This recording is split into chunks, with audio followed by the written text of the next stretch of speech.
पिछले क्लास में alternative current के बारे में जानकारी दी गई थी, उसका इंट्रोडक्शन दिया गया था। प्रत्यावर्ती धारा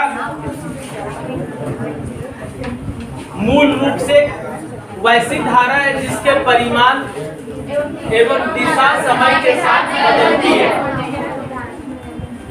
हम लोग घरों में जो विशेषकर जो करंट यूज करते हैं, पंखा चलाया जाता है, एसी चलाए जाते हैं, या तो ये जितने तरह के उपकरण घरों में सामान्य तौर पर यूज करते हैं वो सब एसी करंट से यूज होता है। और डीसी से जो यूज हो रहा है, जैसे मोबाइल यूज हो रहा है, उसमें डीसी करंट की जरूरत है।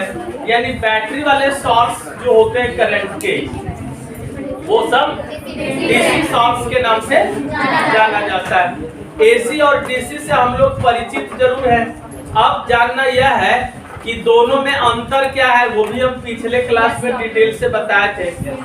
एसी और डीसी में सबसे ज्यादा जो मुख्य रूप से समझने की बात है, करंट सर्कुलेट जो करता है किसी भी वायर से होकर। एसी का सर्कुलेशन वायर के सरफेस एरिया से होता है, वायर के सरफेस एरिया से। उसका जो ऊपर का पृष्ठ है इससे ही पार करेगा।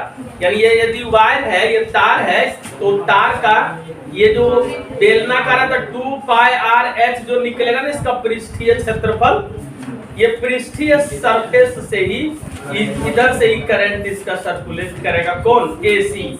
और डीसी जो है वो इसके इंटरनल पोर्शन से पार करेगा। इसलिए एसी करंट तुम लोग को फर्स्ट चैप्टर में भी शुरू में जिसमें इलेक्ट्रोस्टैटिक्स बता रहे थे उसमें भी बताया गया होगा कि ये जो तार है, एसी वाले जो तार है, उसको जब हम खोलते हैं, ऊपर का इंसुलेटेड पोर्शन को जब हम हटाते हैं, कवर को जब हम हटाते हैं, तो अंदर से बंच ऑफ वायर मिलता है, यानी तार का गुच्छा मिलता है। तो तार का गुच्छा किस में यूज हो रहा है? एसी को सर्कुलेट कराने के लिए। डीसी सर्कुलेशन में बंच ऑफ वायर की जरूरत नहीं होती। क्यों नहीं है? इसका मुख्य कारण है कि एसी जो है वो सरफेस से ज्यादा रन करेगा।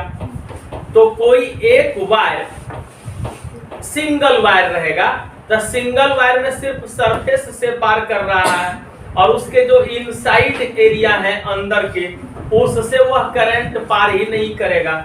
तो कम एरिया मिल रहा है ना इसको सर्कुलेट होने का। तब क्या किया जाएगा कि वहां बंच यूज करते हैं, यानी कई पतले पतले तार यूज किए जा रहे हैं, सब का पृष्ठीय क्षेत्रफल आपस में जुड़ जाएगा, तो एक बड़ा पृष्ठीय क्षेत्रफल का निर्माण हो जाएगा। इसके लिए और ऐसे बताया गया था ना कि सरफेस एरिया, सरफेस टेंशन में भी कि पानी की बड़ी बूंद को छोटी छोटी बूंद में बदल दिया जाता है, तो उसका सरफेस एरिया बड़ा हो जाता है। सरफेस एरिया का मान बड़ा हो गया तो उसका पृष्ठ तनाव का मान कम हो गया, जिसके कारण थोड़ा सा टेम्परेचर उसका डाउन कर जाएगा। टेम्परेचर उसका डाउन कर जाएगा, यानी फुहारा जब बन जाता है ना पानी, तब उसका तापमान कम हो जाता है। 11th में होता है। तो उसी तरह से यहाँ समझना, यहाँ तापमान से मतलब नहीं है, लेकिन मतलब इससे तो जरूर है कि much amount of AC current जो पार करेगा उसके लिए ज्यादा पाथ चाहिए, मार्ग ज्यादा विस्तृत रहेगा, वाइड मार्ग रहेगा, तो उस मार्ग में ज्यादा करंट रनिंग करेगा। तो उस वाइड मार्ग को, वाइड पाथ को, प्रशस्त पथ को प्राप्त करने के लिए इसका सरफेस एरिया के मान को बढ़ाना जरूरी है। एक मोटा तार हम सिंगल यूज कर लेंगे तो उसका जो पृष्ठीय क्षेत्रफल होगा, लेकिन यदि उसी मोटे तार को कई पतले पतले तार में बांट देंगे तो कई पृष्ठीय क्षेत्रफल होगा। तो जो छोटे छोटे पृष्ठीय क्षेत्रफल है उसका जो सम प्राप्त होता है वो सिंगल के पृष्ठीय क्षेत्रफल से ज्यादा हो जाए। उसका पृष्ठीय क्षेत्रफल सिंगल से ज्यादा हो जाए। जैसे यही एक तार है, इसका हम पृष्ठीय क्षेत्रफल निकालते हैं 2 पाई r h सिस्टम से निकल जाएगा।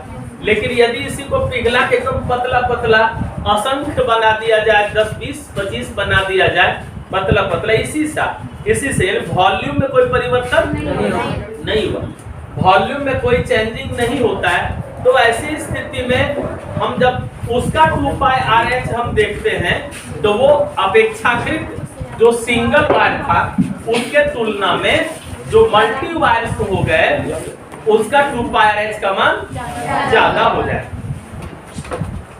इसीलिए बंच ऑफ वायर का उपयोग एसी सर्कुलेशन के लिए किया जाता है। अब तार को खोलोगे तो बहुत पतला पतला तार निकलेगा, तो बस उसका तो डीसी यदि इससे क्रॉस कराना रहता ना तो उसमें पतले पतले तार लगाने की जरूरत नहीं है, वो अंदर में पर्याप्त एरिया प्रदान कर देता है।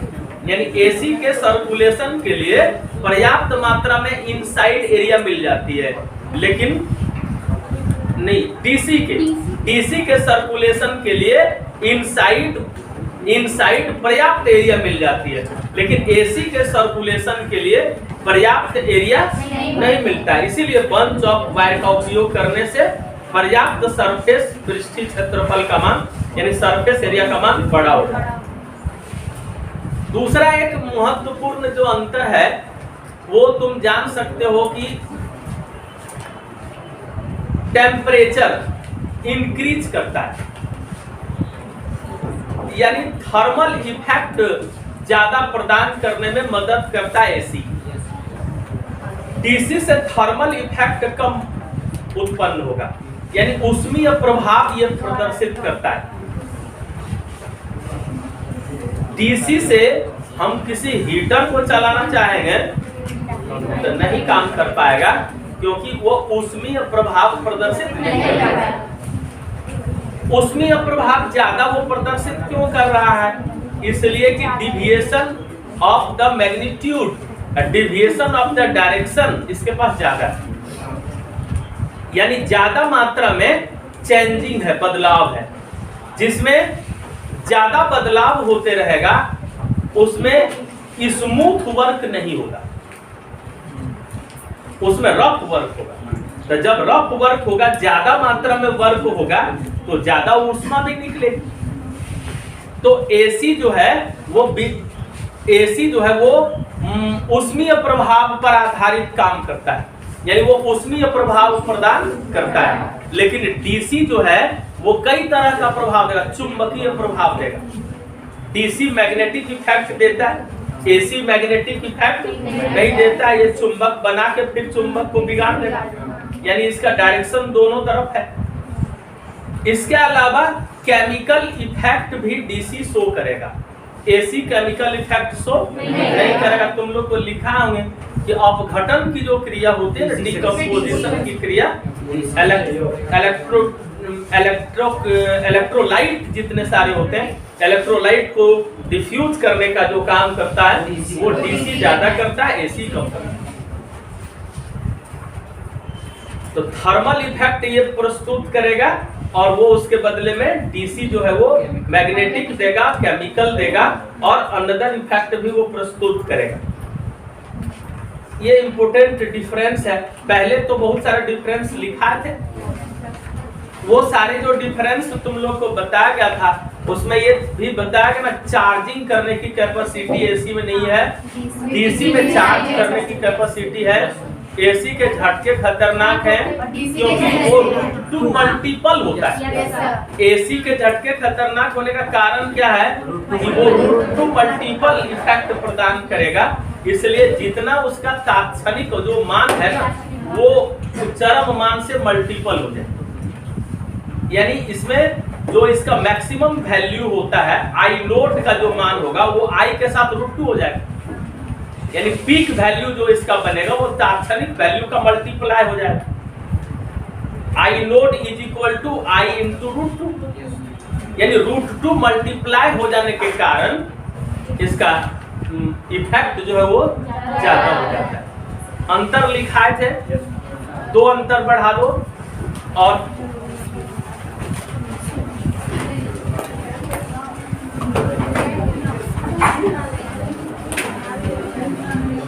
प्रत्यावर्ती धारा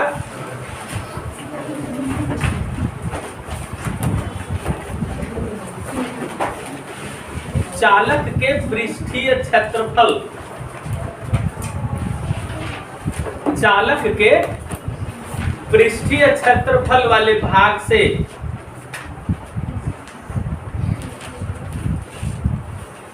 प्रवाहित होती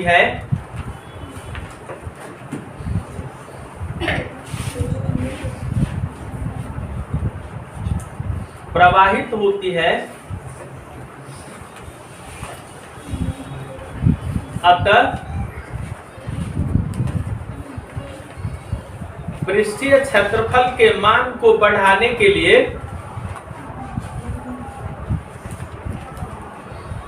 पृष्ठीय क्षेत्रफल के मान को बढ़ाने के लिए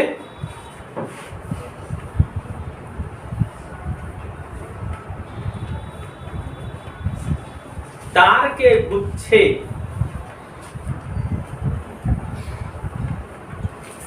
अर्थात बंच ऑफ वायर का उपयोग होता है, अर्थात बंच ऑफ वायर का उपयोग एसी के लिए होता है।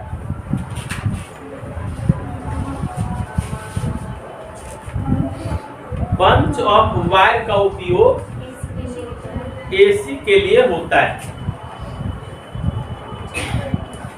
जबकि डीसी के तरफ लिखना, अंतर लिख रहा हो ना, उधर लिखना डीसी की ओर, जबकि डीसी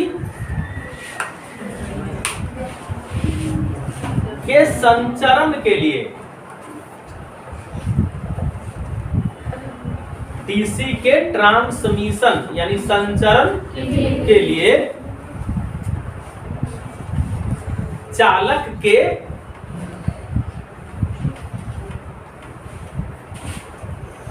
आंतरिक क्षेत्रफल यानी इनसाइड एरिया,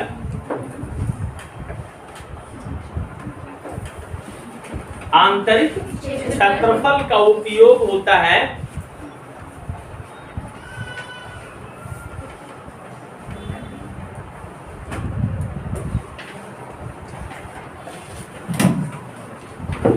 अतः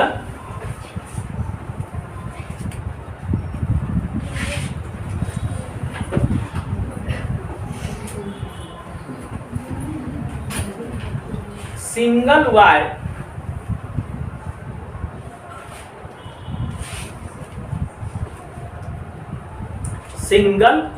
वायर डीसी संचरण के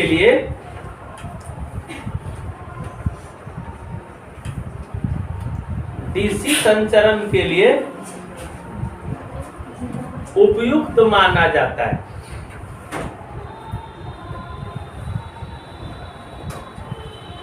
उपयुक्त माना जाता है। नेक्स्ट लिखना है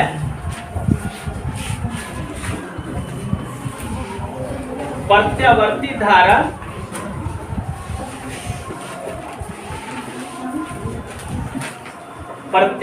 धारा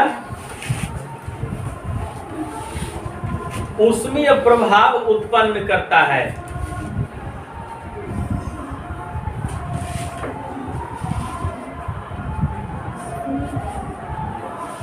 ऊष्मीय प्रभाव उत्पन्न करता है,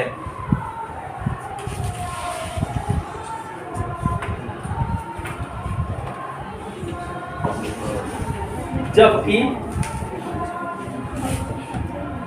दिष्ट धारा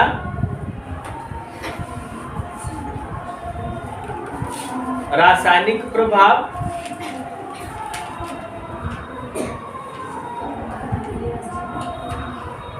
चुंबकीय प्रभाव आदि उत्पन्न करता है।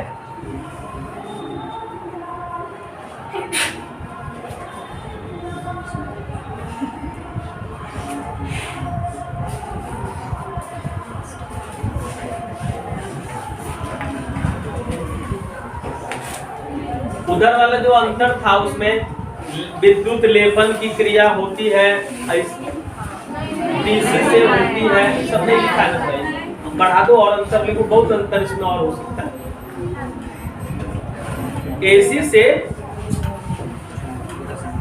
एसी से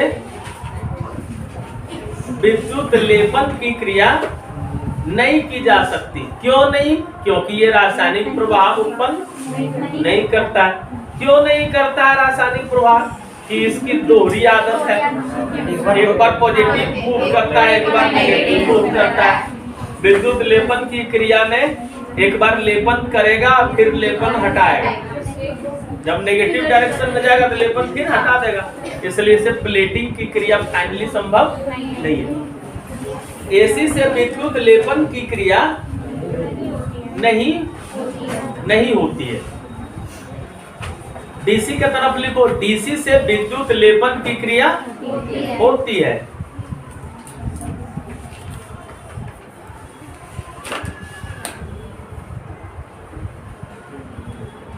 विद्युत लेपन का मतलब सस्ते धातु पर महंगे धातु की लेप या परत चढ़ाना। इसके अलावा एनोडाइजिंग वगैरह भी जो कराई जाती है वो सब भी डीसी से होगा, एसी से नहीं होगा। संचारण की क्रिया में भी तो लेपन की क्रिया होती है। नेक्स्ट अंतर लिख लो, विद्युत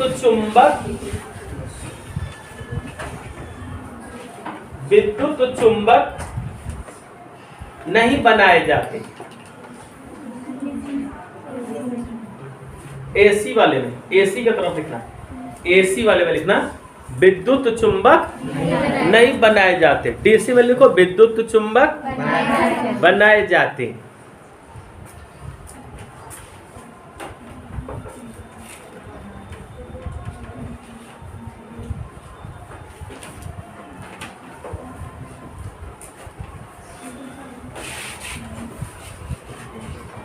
पिछले दिन जो अंतर बता रहे थे उसमें बताया गया शायद कि ट्रांसफार्मर का यूज होता है एसी में, डीसी में ट्रांसफार्मर का यूज नहीं होता है। क्यों नहीं होता है? क्योंकि फ्लक्स में परिवर्तन करने की कैपेसिटी इसके पास बहुत ज्यादा है, यानी एसी में चेंजिंग बहुत ज्यादा आता है और फिर ये इंड्यूस होने की प्रवृत्ति रखता है। जितना ज्यादा चेंजिंग आएगा उतना ज्यादा प्रेरण की क्रिया होगी और डीसी में ज्यादा प्रेरण की क्रिया लिखो। एसी उच्च प्रेरण का स्रोत है, डीसी निम्न प्रेरण का स्रोत है। एसी उच्च प्रेरण का स्रोत है,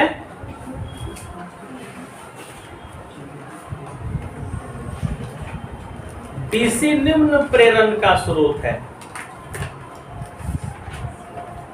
अन्योन्य प्रेरण जब पढ़ा रहे थे तो बताया गया था कि डीसी जब हम यूज करते हैं तो उसमें करंट कंट्रोलर यूज किए थे, धारा नियंत्रक ना, करंट को कंट्रोल करता है, रेगुलेट कर लेता है, और उसमें डीसी वाले में था।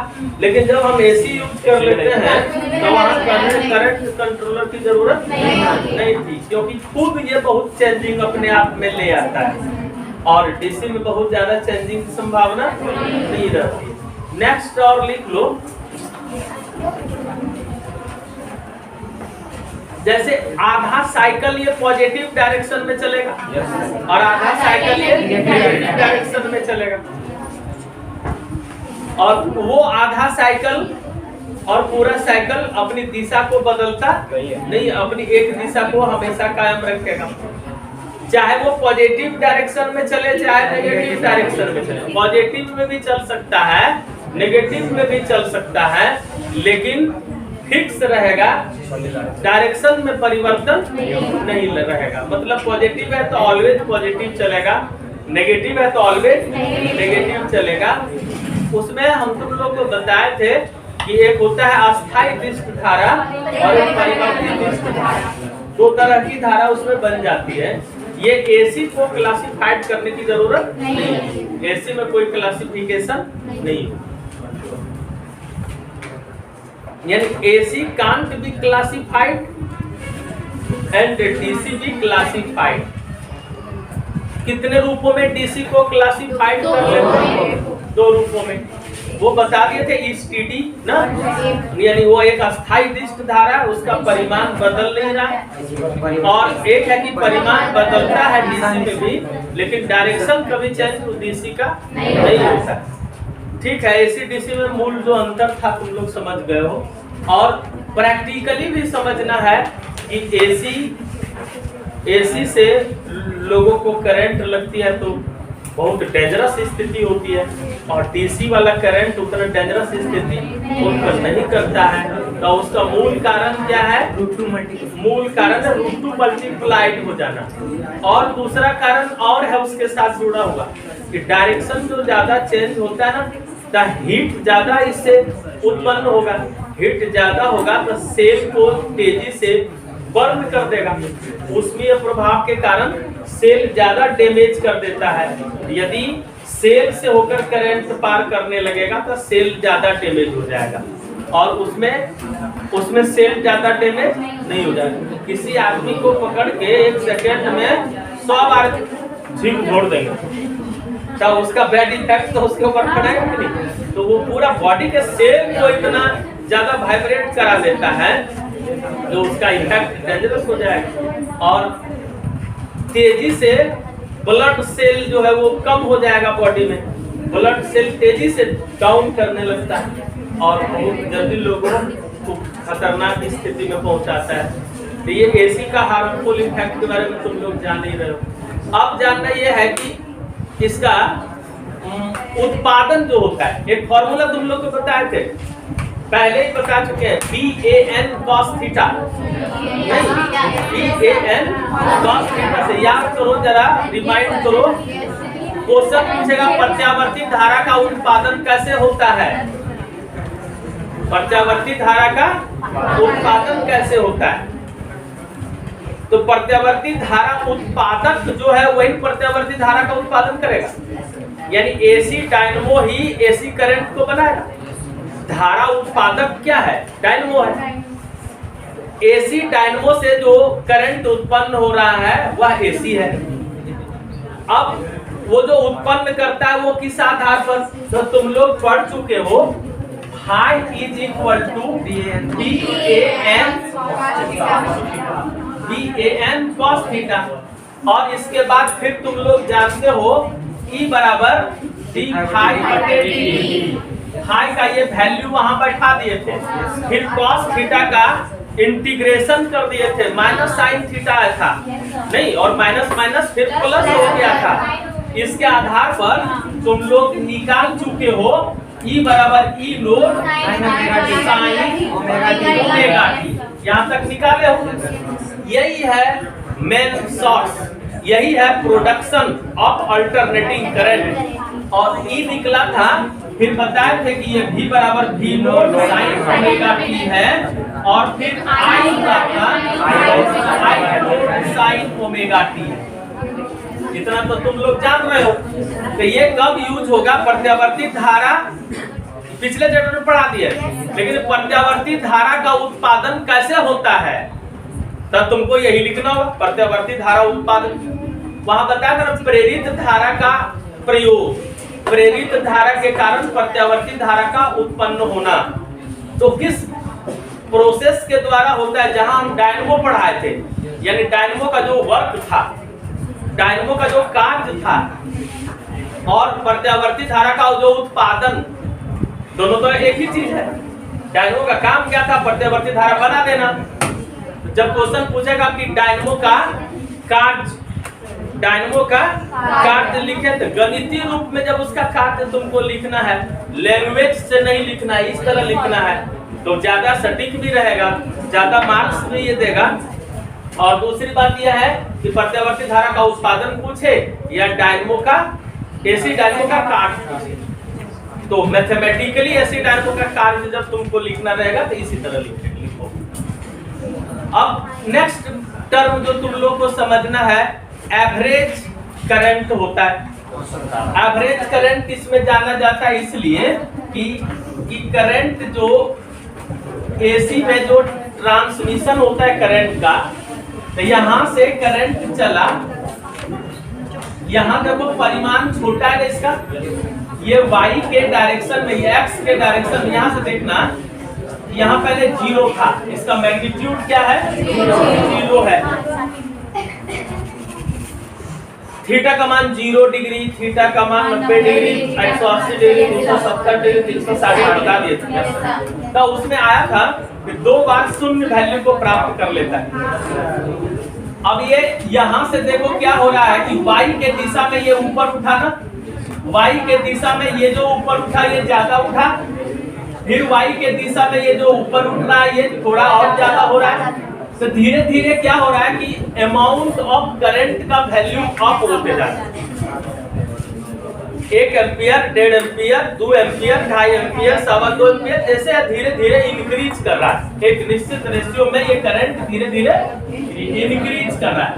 ऐसे इंक्रीज हो रहा है, ये पॉजिटिव डायरेक्शन में बढ़ रहा है ना भाई, और इसके बाद फिर घटने लगेगा, फिर यहाँ तक, तो यहाँ तक बढ़ गया, पीक वैल्यू पर आ गया, ये चरम मान है इसका। ये इस चरम मान को आयाम कहते हैं, एम्पलीट्यूड कहते हैं। आयाम की परिभाषा तुम लोग को पता है, महत्तम स्थिति से चरम विस्थापन, माध्य स्थिति से चरम विस्थापन को, यानी मैक्सिमम डिविएशन जो होगा, मैक्सिमम डिस्प्लेसमेंट जो होगा मीन पॉइंट से, उसी को एम्पलीट्यूड कहते हैं। तो जो चरम मान है, जो चरम मान या तो परम मान या तो महत्तम मान, शिखर मान, सब एक ही चीज है, अलग अलग words. Peak value of the current, peak value of the voltage, सब में पीक वैल्यू जाना जाएगा। तो यहाँ देखो पीक वैल्यू इसका यहाँ आ गया, फिर यहाँ से क्या है 0 होने के बाद ये धीरे धीरे बढ़ा, ऋणात्मक दिशा में बढ़ा, और यहाँ मैक्सिमम पीक वैल्यू को प्राप्त कर लिया, फिर डाउन होते गया, डाउन होते गया, घट रहा नहीं, ये छोटा होते जा रहा, फिर यहाँ 0 पर आ गया, एक साइकिल पूरा हो गया। अब इसमें ये जानना है कि कई छोटा छोटा, यानी I1, I2, I3 अलग अलग है। तो जिस समय I1 करंट है, जिस समय करंट का मान 1 एम्पियर है, उस समय उसके द्वारा किया गया कार्य अलग होगा, और जिस समय करंट का मान 2 एम्पियर हो जाएगा, उस समय उसके द्वारा किया गया कार्य ज्यादा हो जाएगा। तो जैसे जैसे अमाउंट ऑफ करंट बढ़ते जाएगा, तो वैसे वैसे कार्य भी बढ़ते जाएगा, लेकिन अलग अलग होगा। W1 एक होगा, I1 के कारण W1 हुआ, I2 के कारण W2 हुआ, I3 के कारण W3 हुआ। इसी तरह जितना पीक वैल्यू तक पहले वो पहुंच गया, और पीक वैल्यू तक पहुंचा तो IN करंट हो गया। अब IN करंट के कारण WN कार्य हो गया। अब सारे छोटे छोटे कार्य को जोड़ेंगे, क्योंकि ये सारे डिफरेंशिएट वैल्यू है। डिफरेंशिएट जो वैल्यू है उसको डिफरेंशिएशन से इंटीग्रेशन में ले जाना होगा। तो W को इंटीग्रेट कर लेंगे, वहां फिर I भी इंटीग्रेट हो जाएगा, और इसके आधार पर एवरेज करंट का वैल्यू प्राप्त हो जाता है। ये कैसे प्राप्त होगा थोड़ा इसको समझना है।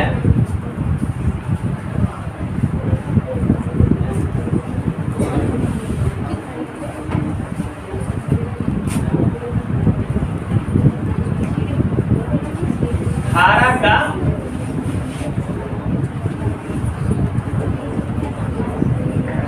औसत मान, average value of current, average value of current. यहाँ देखो ये जो छोटा है ना, y के दिशा में छोटा है, इसको मान लेते हैं ये I1 करंट है, ये करंट है I1। फिर उसके बाद करंट है, फिर करंट है, फिर करंट है, डॉट डॉट, फिर करंट है IN। अब I1 के कारण I1 के कारण किया गया जो कार्य है इसको हम W1 मान लेते हैं। W1 कार्य है, फिर यहाँ W अभी बराबर नहीं देंगे, W2 कार्य है, ये W3 कार्य है, ये Wn कार्य है। करंट जो वर्क करता है वो AC करंट थर्मल इफेक्ट ही प्रदर्शित करेगा। और तुम लोग जूल का ऊष्मीय नियम पढ़े हो तो वहाँ H बराबर I पर RT, तो यहाँ स्क्वायर हो गया, स्क्वायर हो जाएगा सब जगह, ठीक है। और मीडियम तो एक है तो R हो गया, और टाइम सब में स्मॉल टाइम यूज हो रहा है। DT1 नहीं, DT सब छोटा छोटा टाइम, सब छोटा छोटा टाइम हम यहाँ यूज कर लेते हैं। हाँ अलग अलग कर सकते हैं, लेकिन एवरेज निकालना हम नहीं भी लिखेंगे तो और आसान हो जाएगा ना। ये हम पूरा T1 T2 को जोड़ के फिर कैपिटल T करें, या तो हम ऐसे इसको यदि समझें तो ज्यादा आसान होगा कि total time, total work, total work, total time, ठीक है। और करंट जो है वो एवरेज करंट I पर स्क्वायर, और यहाँ R, ये टोटल एक बार निकले। तो हम इसको पहले छोटे छोटे टर्म में जो मान है ना सबको जोड़ के इस बड़े मान के बराबर ले। यहाँ जो T है ये कैपिटल T, ये बताता है कि टोटल टाइम कितना टेकन हुआ।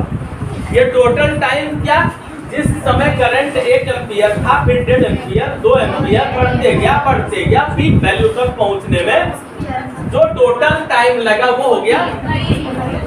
लेकिन एक एक कदम जो बढ़ा I1 से I2 पर, फिर I2 से I3 पर, उस समय कितना टाइम लगा, तो टोटल टाइम बटे टोटल स्टेप, टोटल टाइम बटे टोटल स्टेप। हमको सीढ़ी से छत पर चढ़ना है, लेकिन एक सीढ़ी को टपते हैं हम कितना देर में, वो निकालना है। तो हम नीचे से ऊपर मान लो कि T टाइम में चढ़ गए, और टोटल सीढ़ियों की संख्या n है। यहाँ पे ये सीढ़ी है ना, छोटी सीढ़ी, बड़ी सीढ़ी, धीरे धीरे तब में ये शिखर पर आया, पीक वैल्यू पर आया। तो यहाँ टोटल नंबर ऑफ स्टेप से हम भागा दे दिए सीढ़ियों की संख्या से, तो निकलेगा कि एक सीढ़ी को पार करने में, यानी I1 से I2, I2 से I3, I3 से I4 करने में कितना टाइम लगा। तो वो जो टाइम है वो कौन सा टाइम है, T बटे N बराबर dt। अब यहाँ हम बराबर दे सकते हैं ना, ये बराबर हो गया W1, W2, W3, Wn हो गया। अब हम टोटल वर्क जब कर देंगे W का मान, टोटल W, टोटल W में क्या है, W1 plus W2 plus W3 सब जुड़ गया। हम पहले इधर लिख लेते हैं W1, W2, W3 dot dot plus Wn बराबर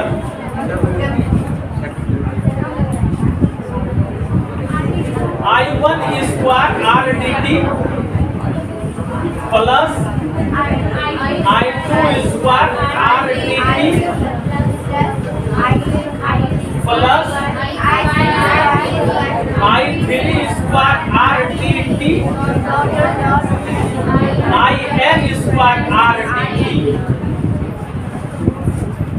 ये सारा W जब जुट जाएगा तो ये टोटल कैपिटल W इसको बोल सकते हैं, बराबर R dt कॉमन,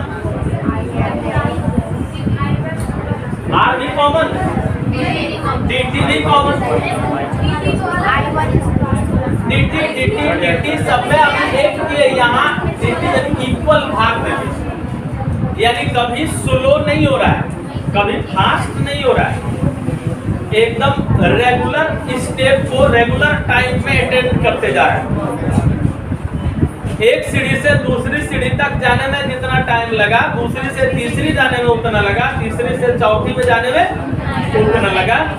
इस आधार पर टाइम को हम डिफरेंशिएट टाइम को इक्वल मानेगा, सब जुड़कर बड़ा टाइम का निर्माण करेगा जो कैपिटल टी के बराबर हो जाएगा।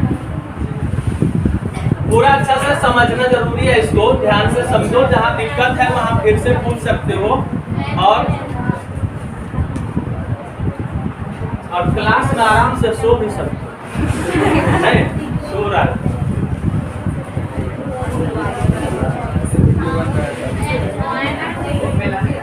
समझ में नहीं आया जहां वहां पूछना चाहिए, और हमको लगता है कि बिल्कुल समझ में आता होगा। यहाँ तुम लोग पढ़ चुके हो ना, पीछे 11th में पढ़ा होंगे जूल का उसमें नियम, 10th में भी पढ़ा होगा तुम लोग जूल का उसमें नियम। जूल का उसमें नियम में था H इक्वल टू I विद्युत धारा का ऊष्मीय प्रभाव, विद्युत धारा का ऊष्मीय प्रभाव 12th में भी शायद पढ़ा हो, 11th में पढ़ा, और 12th विद्युत धारा का ऊष्मीय प्रभाव इसमें नहीं था, लेकिन लिखवा जब पढ़ा है तो ये कभी तो इसका उपयोग होगा ही ना, करंट से रिलेटेड है कि नहीं, करंट में इसका उपयोग होगा। यहाँ ध्यान दो, प्रत्यावर्ती धारा आई क्या है, प्रत्यावर्ती धारा है ये आई प्रत्यावर्ती, इस सूत्र में आई डीसी भी बन सकता है, आई एसी भी बन सकता है, लेकिन वर्क जो डन होगा, जो ऊष्मा उत्पन्न होगी वो एसी में ज्यादा होगी तो एसी में कम होगी। H बराबर आई स्क्वायर आर टी यहाँ यूज हो गया। अब ये आई, अब ये बता रहे थे कि ये जो एसी है ना, इसकी अपनी नियति है कि ये छोटे छोटे स्टेप को पार करते हुए अपने पीक वैल्यू को प्राप्त कर लेता है।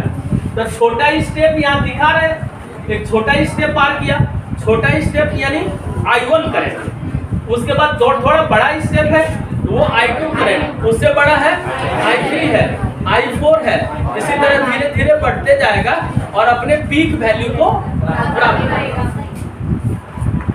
तो पीक वैल्यू को जो ये प्राप्त कर रहा है, यहाँ जो अपने चरम मान को प्राप्त कर रहा है, ये IN वैल्यू हो जाएगा। अब यहाँ से यहाँ तक I1, I2, I3, I4, तो I1 के कारण W1 करंट, I2 के कारण W2 करंट, I3 के कारण W3 करंट, इसी तरह IN के कारण WN करंट।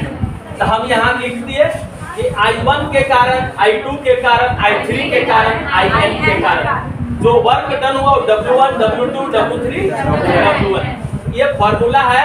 अब सबको हम जोड़ रहे हैं, सबको जोड़ रहे हैं, यहाँ लिख दिए W1 plus W2 plus W3 dot dot लेके WN हो गया। और इधर वाला हम I1 स्क्वायर, I2 स्क्वायर इस तरह सब जोड़ते हैं सबको। तो देखते हो R dt कॉमन है, कॉमन निकाल लिए। अब यहाँ I1 square, I2 square, I3 square plus IN square. अब यहाँ जरा देखना, W इज इक्वल टू कुछ लिखे हुए, ये समझ रहे हो, ये टोटल वर्क है, टोटल वर्क है एवरेज करंट के कारण।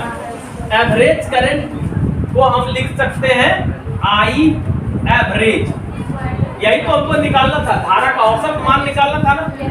तो औसत धारा के कारण औसत कार्य होगा, तो सबको हम जोड़ रहे हैं, तो इसके आधार पर जो औसत कार्य निकलेगा, यहाँ I एवरेज स्क्वायर R और ये T,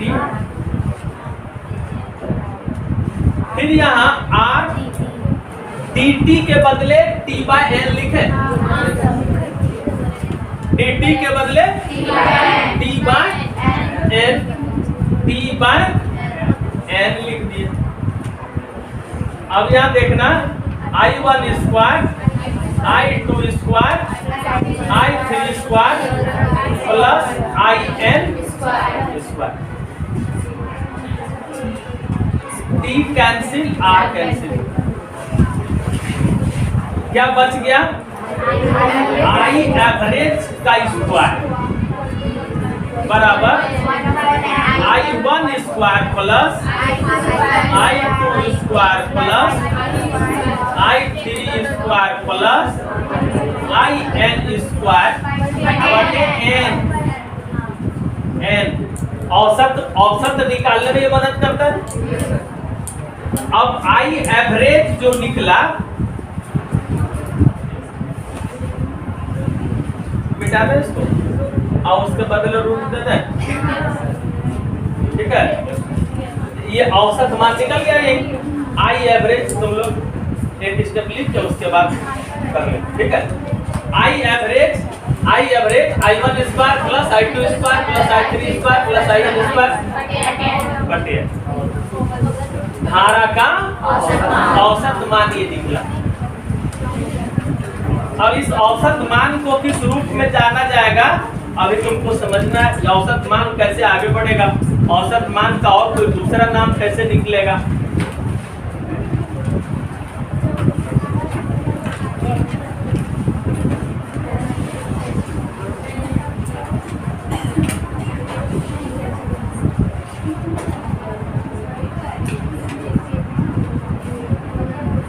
जल्दी नोट करो।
लिखते जाना, थोड़ा थोड़ा सुनना है दूसरी जगह से, लिखना अलग।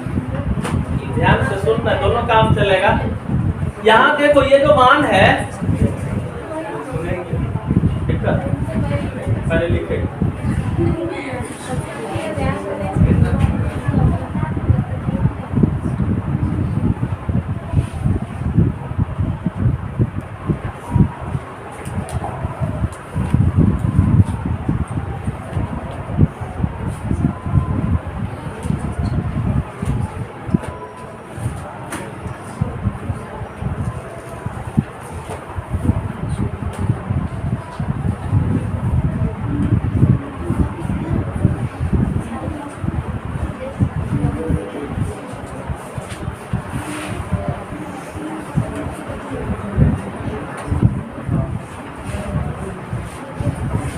क्या, जल्दी जरा करो, जल्दी करो।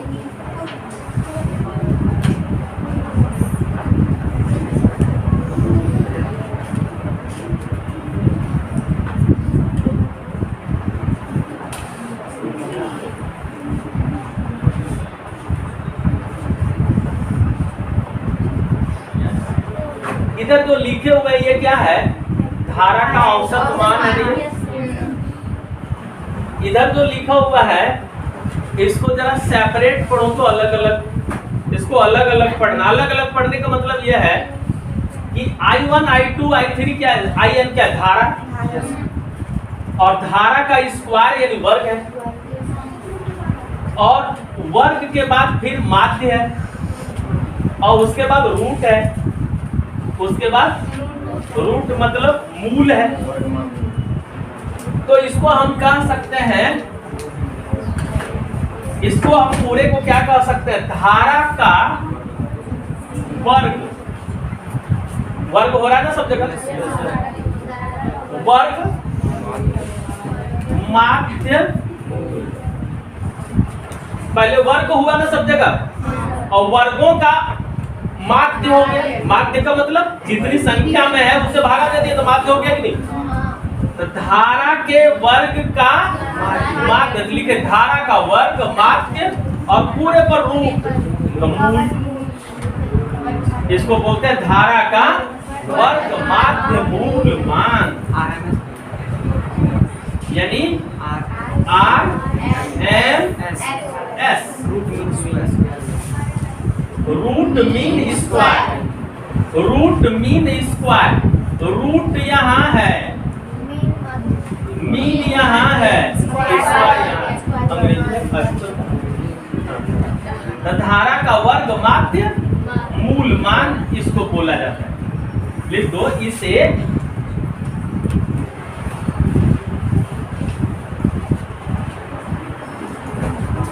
धारा का वर्ग माध्य मूल मान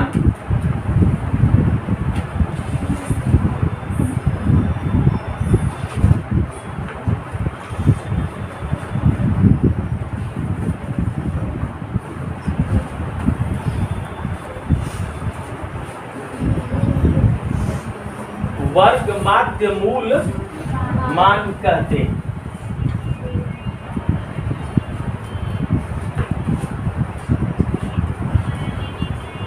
तो धारा का औसत मान और धारा का वर्ग माध्य मूल मान दोनों एक है कि नहीं? औसत मान को ही आरएमएस वैल्यू के नाम से जाना जाता है। इसको हम IRMS बोल सकते हैं शॉर्ट में, IRMS इसका संकेत हो गया।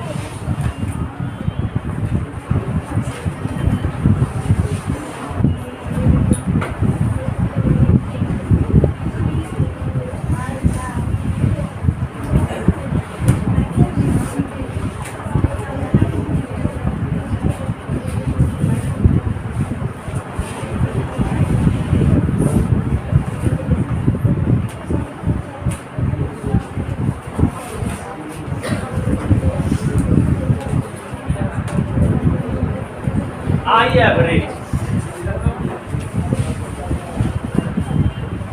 अब यहां से देखना, इसको बढ़ा रहे थोड़ा आगे, I1 square, I1 I2 square, I3 square प्रत्यावर्ती धारा में I बराबर I note sine omega T, ये जान चुके हो। धारा प्रत्यावर्ती धारा का उत्पादन कैसे होता है तुरंत बोले थे, और पहले ही तुम पढ़े हो पिछले चैप्टर में। यहाँ यदि ये 1 है तो इसके साथ ये लगा हुआ है कि नहीं, यानी सब के साथ I1 के साथ I2 के साथ I3 के साथ सब के साथ धारा का तो यही रूप रहेगा, प्रत्यावर्ती धारा का इसी रूप का उपयोग होगा। हम I एवरेज लिखना चाह रहे हैं तो इसमें I average into root n यहाँ है, यहाँ I1 square I2 square I3 square इस तरह जब बढ़ेगा तो हम यहाँ लिख सकते हैं I note sine omega T I square, फिर यहाँ I2 के बदले भी I note sine omega, I3 के बदले भी, इसके बदले भी n बार आएगा कि नहीं, n बार आएगा। और यहाँ नीचे n है, नीचे यहाँ n है। अब यहाँ इसको स्क्वायर,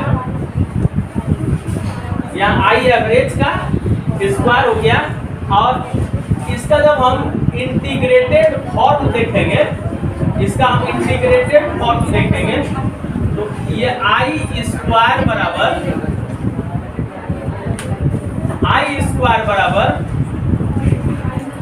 I नोट स्क्वायर, और ये इसका इंटीग्रेशन आता है sine square omega T. Total value को निकालने लेंगे, यहाँ टोटल जब निकलेगा तो साइन स्क्वायर का निकलता है तो ये हाफ हो जाए। Sine square omega T, omega T क्या कला है, ओमेगा टी क्या है, एक फेज है, एक कला है। कला क्या है? तो ये बताता है ओमेगा टी जो है या कोण, ये वेग है यानी थीटा, थीटा को बता रहा। कला क्या है? कलांतर क्या है? फेज डिफरेंस क्या है? यानी एक पहुंचा दूसरा पीछे है, यानी एक कला दूसरी कला तीसरी कला, स्टेप वाइज जो चेंजिंग आता है I1 से I नोड पर जाने को, आई नोड से लेके आई यानी शुरू 0 से लेकर I नोड पर जाने में, और फिर I नोड से लेकर फिर 0 पर आने में, यानी इसमें एक टाइम ड्यूरेशन होता है। उस टाइम ड्यूरेशन को फिर ऐसे पढ़ाएंगे, अलग से कला एक दिन पढ़ाएंगे। तो तुम ये जान लो, यहाँ अभी तुमको शॉर्ट में समझना ओमेगा टी किस रूप में यूज हो रहा है, कला के रूप में, और ये sine square omega T integrate हो जाता है तो ये वैल्यू इसका हाफ आ जाएगा, अब आई स्क्वायर और ये बटे 2। अब यहाँ तात्क्षणिक मान निकालेंगे तो यहाँ से रूट हो जाएगा, ये स्क्वायर या स्क्वायर है तो ये आई स्क्वायर। हम बता दिया जाएगा कैसे आई आता है, ये हाफ कैसे आ रहा है ये भी बता देंगे अलग से, लेकिन यहाँ लंबा करने की जरूरत नहीं है, यहाँ समझ लेना है, शॉर्ट होगा, याद रहेगा सबको कि इसका इंटीग्रेट हम करते हैं तो वैल्यू आ जाता है हाफ। अब यहाँ आई बराबर आई नोट ऑफ ऑन रूट 2, ये आई जो है यहाँ RMS मान है, यही है RMS वैल्यू। आई RMS बराबर आई नोट बाय, यही बोले कि जो चरम मान इसका मिलता है ना वो तात्क्षणिक मान से RMS में √2 गुना हो जाता है, ये √2 गुना हो। यहाँ आई RMS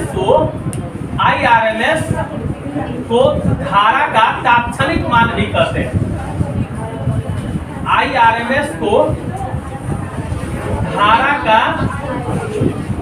वर्ग माध्य मूल मान या धारा का तात्क्षणिक मान कहते हैं, धारा का तात्क्षणिक मान कहते हैं।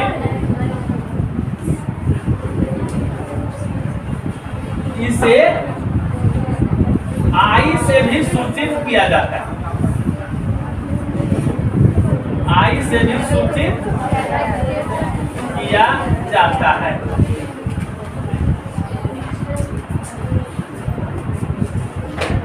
बहुत इंपॉर्टेंट फॉर्मूला है, यहाँ एक ही जगह, क्योंकि इसमें कुछ बायो वाले भी है, तुमको ये लगता होगा कि यहाँ से यहाँ कैसे आ गया, तो तुम लोग मैथ वाला तो खुद से प्रयास कर सकते हो, तो देख लेना निकल पाता है कि नहीं, तो हम निकाल देंगे।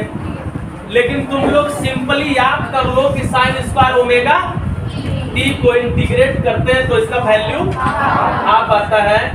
यहाँ से यहाँ तक का मान हो गया हाफ, ये आई नोट स्क्वायर हो गया, आई नोट स्क्वायर है या 2 तो 2 नीचे आ गया, यहाँ चूंकि स्क्वायर था इसलिए इधर रूट होगा तो हो जाएगा आई RMS बराबर आई नोट बाय √2। बहुत इंपॉर्टेंट फॉर्मूला और बहुत बेसिक कॉन्सेप्ट अल्टरनेटिंग करंट।